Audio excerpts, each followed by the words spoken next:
شروع اللہ کا نام لے کر جو بڑا مہربان نہایت رحم والا ہے۔ السلام علیکم ناظرین، وفات سے 3 روز قبل جبکہ حضور اکرم صلی اللہ علیہ وآلہ وسلم ام المومنین حضرت میمونہ رضی اللہ تعالی عنہا کے گھر تشریف فرما تھے، ارشاد فرمایا کہ میری بیویوں کو جمع کرو۔ تمام ازواج مطہرات جمع ہو گئیں تو حضور اکرم صلی اللہ علیہ وآلہ وسلم نے دریافت فرمایا، کیا تم سب مجھے اجازت دیتی ہو کہ بیماری کے دن میں عائشہ رضی اللہ تعالی عنہا کے ہاں گزار لوں؟ سب نے کہا اے اللہ کے رسول، آپ کو اجازت ہے۔ پھر اٹھنا چاہا لیکن اٹھ نہ پائے تو حضرت علی ابن ابی طالب اور حضرت فضل بن عباس رضی اللہ تعالی عنہما آگے بڑھے اور نبی علیہ الصلوۃ والسلام کو سہارے سے اٹھا کر سیدہ میمونہ رضی اللہ تعالی عنہا کے حجرے سے سیدہ عائشہ رضی اللہ تعالی عنہا کے حجرے کی طرف لے جانے لگے۔ اس وقت صحابہ کرام رضی اللہ تعالی عنہما نے حضور اکرم صلی اللہ علیہ وسلم کو اس بیماری اور کمزوری کے حال میں پہلی بار دیکھا تو گھبرا کر ایک دوسرے سے پوچھنے لگے، رسول اللہ صلی اللہ علیہ وسلم کو کیا ہوا؟ رسول اللہ صلی اللہ علیہ وسلم کو کیا ہوا؟ چنانچہ صحابہ مسجد میں جمع ہونا شروع ہو گئے اور مسجد شریف میں ایک رش لگ گیا۔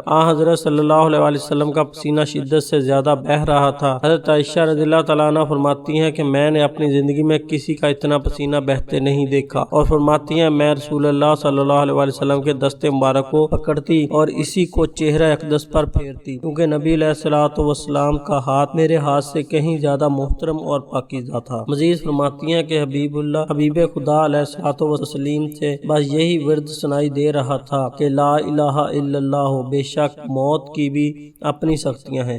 اسی ثانیہ میں مسجد کے اندر حضرت صلی اللہ علیہ وسلم کے بارے میں خوف کی وجہ سے لوگوں کا شور بڑھنے لگا۔ نبی علیہ الصلوۃ والسلام نے دریافت فرمایا، یہ کیسی آوازیں ہیں؟ عرض کیا گیا، اے اللہ کے رسول، یہ لوگ آپ کی حالت سے خوف زدہ ہے۔ ارشاد فرمایا، مجھے ان کے پاس لے چلو۔ پھر اٹھنے کا ارادہ فرمایا لیکن اٹھ نہ سکے تو آپ علیہ الصلوۃ والسلام پر 7 مشکیزیں پانی کے بہائے گئے۔ تب کہیں جا کر کچھ افاقہ ہوا تو سہارے سے اٹھا کر منبر پر لایا گیا۔ یہ رسول اللہ صلی اللہ علیہ وسلم کا آخری خطبہ تھا اور آپ علیہ الصلوۃ والسلام کی آخری کلام فرمایا، اے لوگو، شاید تمہیں میری موت کا خوف ہے۔ سب نے کہا جی ہاں اے اللہ کے رسول۔ ارشاد فرمایا، اے لوگو، تم سے میری ملاقات کی جگہ دنیا نہیں، تم سے میری ملاقات کی جگہ حوض کوثر ہے۔ خدا کی قسم گواہ کہ میں یہیں سے اس حوض کوثر کو دیکھ رہا ہوں۔ اے لوگو، مجھے تم پر تنگ دستی کا خوف نہیں، بلکہ مجھے تم پر دنیا کی فراوانی کا خوف ہے کہ تم اس کے معاملے میں ایک دوسرے سے مقابلے میں لگ جاؤ، جیسا کہ تم سے پہلے پچھلی امتوں والے لگ گئے، اور یہ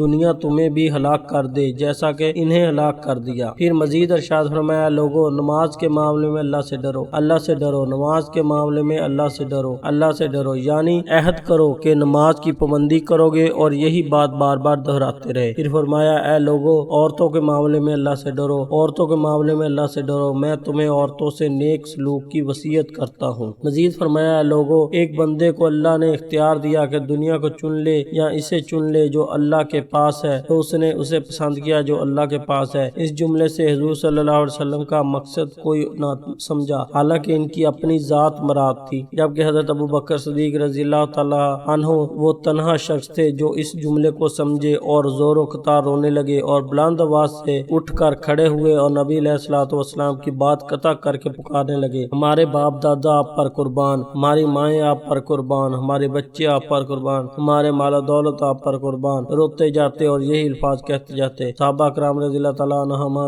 ناگواری سے حضرت ابو بکر صدیق رضی اللہ تعالیٰ عنہ کی طرف دیکھنے لگے کہ انہوں نے نبی علیہ الصلوۃ والسلام کی بات کیسے قطع کر دی۔ اس پر نبی کریم صلی اللہ علیہ وسلم نے حضرت ابو بکر صدیق رضی اللہ تعالیٰ عنہ کا دفاع ان الفاظ میں فرمایا، اے لوگو، ابو بکر کو چھوڑ دو کہ تم میں سے ایسا کوئی نہیں ہے جس نے ہمارے ساتھ کوئی بلائی کی ہو اور ہم نے اس کا بدلہ نہ دیا ہو، سوائے ابو بکر کے کہ اس کا بدلہ میں نہیں دے سکا، اس کا بدلہ میں نے اللہ جل شانہ پر چھوڑ دیا ہے۔ مسجد نبوی سے کھلنے والے تمام دروازے بند کر دیے جائیں سوائے ابو بکر کے دروازے کے کہ جو کبھی بند نہ ہوگا۔ آخر میں اپنی وفات سے قبل مسلمانوں کے لیے آخری دعا کے طور پر ارشاد فرمایا، اللہ تمہیں ٹھکانہ دے، تمہاری حفاظت کرے، تمہاری مدد کرے، تمہاری تائید کرے۔ اور آخری بات جو منبر سے اترنے سے پہلے امت کو مخاطب کر کے ارشاد فرمائی وہ یہ کہ اے لوگو، قیامت تک آنے والے میرے ہر ایک امتی کو میرا سلام پہنچا دینا۔ پھر حضرت صلی اللہ علیہ وسلم کو دوبارہ سہارے سے اٹھا کر گھر لے جایا گیا۔ اسی ثانیہ میں حضرت عبد الرحمن بن ابی بکر رضی اللہ تعالیٰ عنہ خدمت اقدس اقدس میں حاضر ہوئے اور ان کے ہاتھ سے مسواک تھی۔ نبی کریم صلی اللہ علیہ وسلم مسواک کو دیکھنے لگے لیکن شدت مرض کی وجہ سے طلب نہ کر پائے۔ چنانچہ سیدہ عائشہ رضی اللہ تعالیٰ عنہ حضور اکرم صلی اللہ علیہ وسلم کو دیکھنے سے سمجھ گئیں اور انہوں نے حضرت عبد الرحمن رضی اللہ تعالیٰ عنہ سے مسواک لی نبی کریم صلی اللہ علیہ وسلم کے دہن مبارک میں رکھ دی، لیکن حضور اکرم صلی اللہ علیہ وسلم اس استعمال نہ کر پائے تو سیدہ عائشہ رضی اللہ تعالیٰ عنہ نے حضور اکرم صلی اللہ علیہ وسلم سے مسواک لے کر اپنے منہ سے نرم کی اور پھر حضور صلی اللہ علیہ وسلم کو لوٹا دی تاکہ دہن مبارک اس سے تر رہے۔ فرماتی ہیں آخری چیز جو نبی کریم صلی اللہ علیہ وسلم کے پیٹ میں گئی وہ میرا لاب تھا، اور یہ اللہ تعالیٰ تبارک تعالیٰ کا مجھ پر فضل ہی تھا کہ اس نے وصال سے قبل میرا نبی کریم صلی اللہ علیہ وسلم کا لاب دہن یکجا کر دیا۔ ام المومنین حضرت عائشہ صدیقہ رضی اللہ تعالیٰ عنہ مزید ارشاد فرماتی ہیں پھر آپ صلی اللہ علیہ وسلم کی بیٹی فاطمہ تشریف لائیں اور آتے ہی رو پڑی کہ نبی کریم صلی اللہ علیہ وسلم اٹھ نہ سکے، کیونکہ نبی کریم صلی اللہ علیہ وسلم کا معمول تھا کہ جب بھی فاطمہ رضی اللہ تعالیٰ عنہ تشریف لاتی حضور اکرم صلی اللہ علیہ وسلم انہیں ماتھے پر بوسہ دیتے تھے۔ حضور صلی اللہ علیہ وسلم نے فرمایا اے فاطمہ قریب آ جاؤ۔ پھر حضور صلی اللہ علیہ وسلم نے ان کے کان میں کوئی بات کہی تو حضرت فاطمہ اور زیادہ رونے لگی۔ انہیں اس طرح روتا دیکھ کر حضور صلی اللہ علیہ وسلم نے پھر فرمایا اے فاطمہ قریب آؤ۔ دوبارہ ان کے کان میں کوئی بات ارشاد فرمائی تو وہ خوش ہونے لگی۔ حضور اکرم صلی اللہ علیہ وسلم کی وصال کے بعد میں نے سیدہ فاطمہ رضی اللہ تعالیٰ عنہ سے پوچھا تھا وہ کیا بات تھی جس سے پر روئیں اور پھر خوشی اظہار کیا تھا؟ سیدہ فاطمہ رضی اللہ تعالیٰ عنہ کہنے لگیں کہ پہلی بار جب میں قریب ہوئی تو فرمایا فاطمہ میں آج رات اس دنیا سے کوچ کرنے والا ہوں، جس پر میں رو دی۔ جب انہوں نے مجھے بے تحاشا روتے دیکھا تو فرمانے لگے فاطمہ میرے اہل خانہ میں سب سے پہلے تم مجھ سے عامل ہوگی، جس پر میں خوش ہو گئی۔ سیدہ عائشہ رضی اللہ تعالیٰ عنہ فرماتی ہیں پھر حضرت صلی اللہ علیہ وسلم نے سب کو گھر سے باہر جانے کا حکم دے کر مجھے فرمایا عائشہ میرے قریب آ جاؤ۔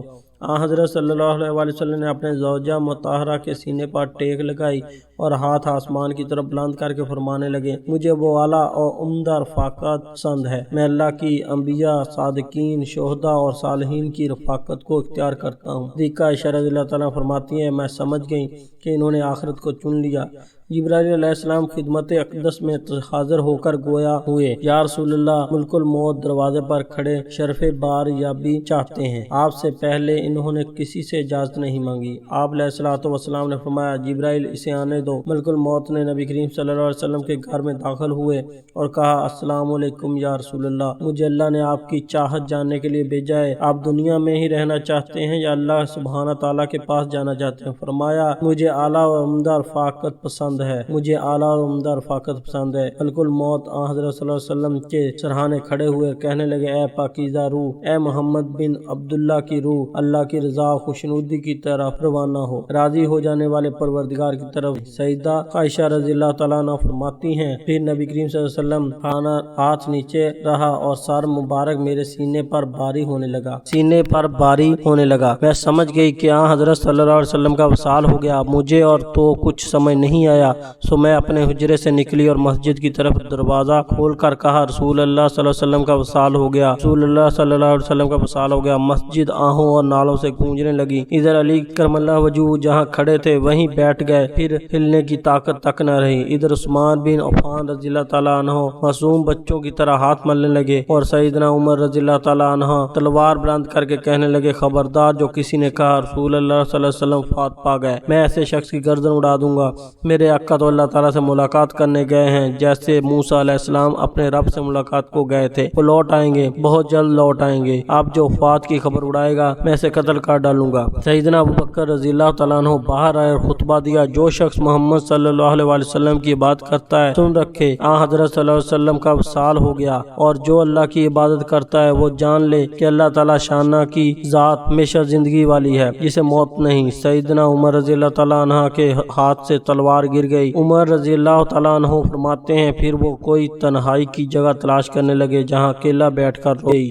حضرت صلی اللہ علیہ وسلم کی تدفین کر دی گئی۔ سیدہ فاطمہ رضی اللہ تعالیٰ عنہ فرماتی ہیں تم نے کیسے گوارا کر لیا کہ نبی کریم صلی اللہ علیہ وسلم کا چہرہ انور پر مٹی ڈالو؟ پھر کہنے لگی ہائے میرے پیارے بابا جان کہ اپنے رب کے بلاوے پر چل دیے، ہائے میرے بابا جان جنت الفردوس میں اپنے ٹھکانے کو پہنچ گئے، ہائے میرے بابا جان کہ ہم جبرائیل کو ان کے آنے کی خبر دیتے ہیں۔ اگر آپ کو ہماری ویڈیو اچھی لگی تو ہمارے چینل کو سبسکرائب کر دیں اور بیل کے آئیکن کو دبا دیں تاکہ آنے والی ویڈیوز آپ تک پہنچ رہیں۔ Thanks for watching.